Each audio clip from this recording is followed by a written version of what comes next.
Tovi Express here. If you're new, welcome, and if you aren't, welcome back.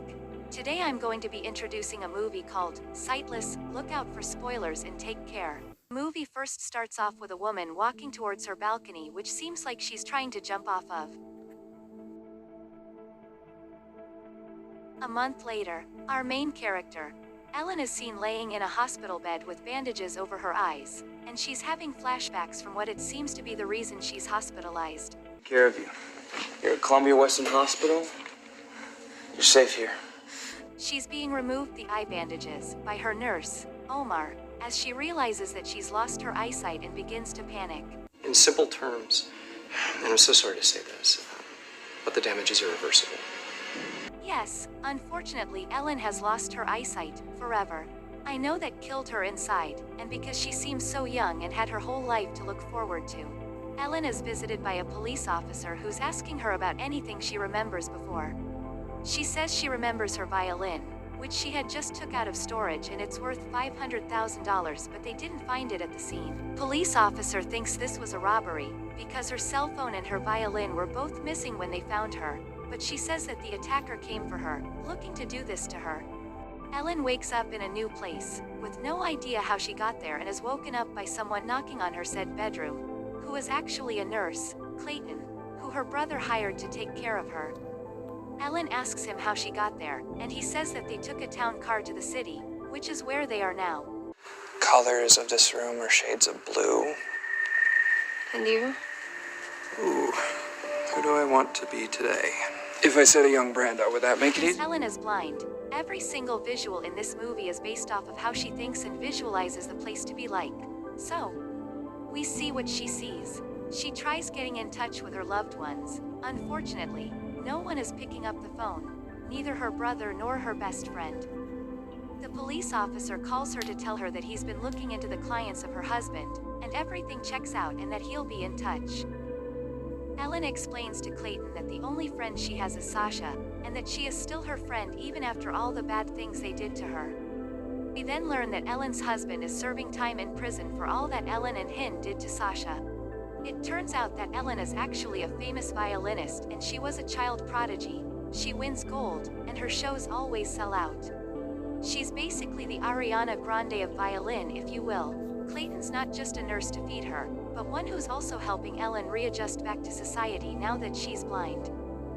Ellen asks Clayton what made him decide to be a nurse, and he says that his mom was very ill growing up and that his dad did nothing but drink, and he wished he could help her get better. Ellen wrote onto a sticky note to her neighbor to come over for tea, and she did.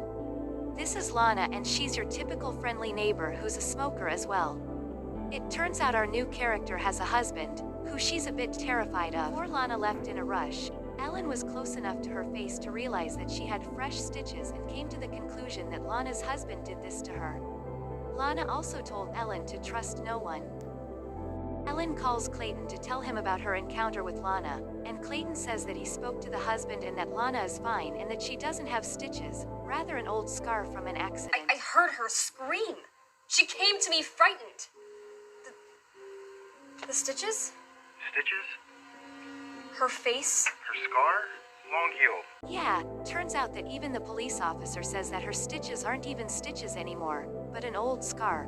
Wouldn't you know? If I was Ellen, I'd think that I'm losing my mind. No. Same car, same alarm, same time.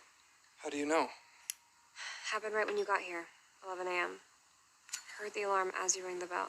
Ellen now says that she kept hearing the same car, same alarm ring, at the same time for 2 days straight, exactly as Clayton comes to work. Abusive resident behavior, because personally I feel like this place is better off with one less paranoid bitch.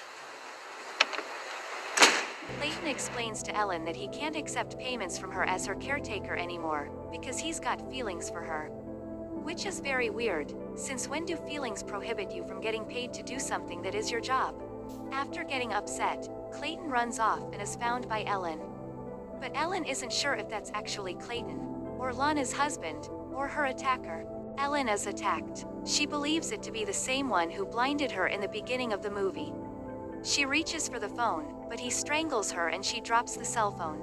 She faints and wakes up in her bed, being checked by a doctor who says that he doesn't see any marks on Ellen's neck, because she feels irritated on it and feels like the attacker did some real damage. I heard it lock and unlock. Usually the one I would suspect here is the caretaker of the blind woman. Wasn't him either. I said you. Police officer, detective asks Ellen how well she knew her friend Sasha, implying that she may have had something to do with her becoming blind. This finally leads up to the first scene at the beginning of the movie, where Ellen is seen writing her suicide letter and ready to jump off of her balcony. Ellen jumped off the balcony, right? Is what I was thinking. Because, as anyone and everyone knows, when you jump off a high building, you're supposed to hit the ground and, well, we all know what happens next. But yes, she did. Turns out she's not exactly where she thinks she is. She's obviously freaking out, as any person would, after finding out that they weren't where they thought they were. She finds microphones, which were used to simulate the sounds of car alarms, people walking, and even talking. Yep, this whole place is a sham. What? What else? Ellen. Detective Bryce, that cop Neiman, you've all been lying to me since the moment you brought me here. Maybe we should call your brother. Or your doctor. This place is a fucking lie, and I want to know why. Clayton bought a violin for Ellen as a way of resurrecting the old, happy her. As he's going to get them drinks, he does this knock thing with his fingers that makes Ellen realize that he was the nurse at the hospital, the detective, and the doctor, and realizes that Clayton is a liar because he was fooling her the whole time. She remembers that Clayton said he would make new personalities for his birds, and it all clicked. She drops the glass, knowing very well that he would offer to get it for her and him giving her enough time to whack his head with a toaster. Pretty smart, Ellen. After whacking Clayton with a toaster, she runs off looking for something or someone. She finds Lana in a hospital bed, which was also probably the one used to simulate her in the hospital. Lana tells her that there is nothing but darkness around them, yeah, whatever that means. They hear Clayton wreaking havoc on her said apartment, and she freaks out, shutting Lana's mouth. She tells Lana that she knows what it feels like to be controlled by someone. Then we learn that Lana is actually Clayton's sister and she can't just leave and turn against him. Clayton finds Ellen and she discovers that Clayton has been watching her. Lana reveals that she and Clayton kidnapped Ellen because apparently Ellen's music saved Clayton when he was young. Yes, when Clayton's mom died, their dad went crazy and locked Clayton inside the basement or bunker for 3.5 years. He couldn't see or hear anything, and Lana would often play music, Ellen's music.